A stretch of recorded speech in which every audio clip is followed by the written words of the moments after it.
Hi guys, this is Erica Jacott-Strum with Keller Williams, Palos Verdes Realty. I'm going to try to make this quick, but it is some information that I think that all buyers and sellers and my fellow realtors should know by now.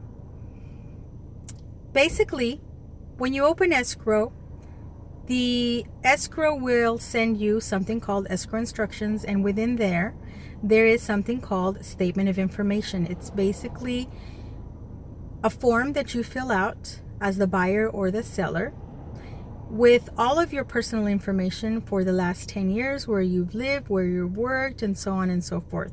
This paper then gets sent to the title. The title runs a title research to make sure that there are no liens against you, whether they're IRS, child support, anything to that nature. If there are, then they will be handled before the close of escrow.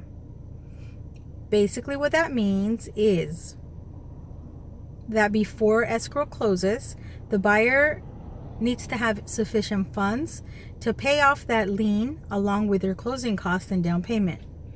If they don't have enough, then they do not have a loan. On the seller's side, if any of those liens come up, then also you need to have enough proceeds from the sale in order to pay that off. If you do not have them, they're going to require that you bring funds to the table before closing, because title has to be clear when it goes to the buyer, to the new buyer, right? So that being said, it is so important for you to remember to fill out the form, sign the escrow instructions, and send them to your escrow company as soon as possible. You cannot expect that when you find out last minute that this escrow will close. More than likely, you will have legal issues.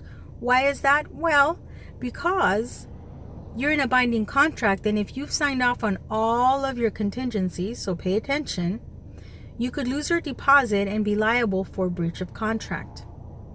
So it's so important that this gets handled at the very front of the transaction, or the beginning of the transaction, handled, and that before you sign off on your contingencies or you keep going forward as a seller, that it's handled.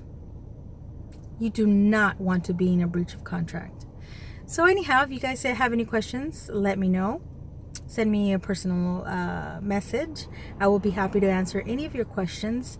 And again, just be mindful of any document that comes through. Talk to your realtor, talk to me.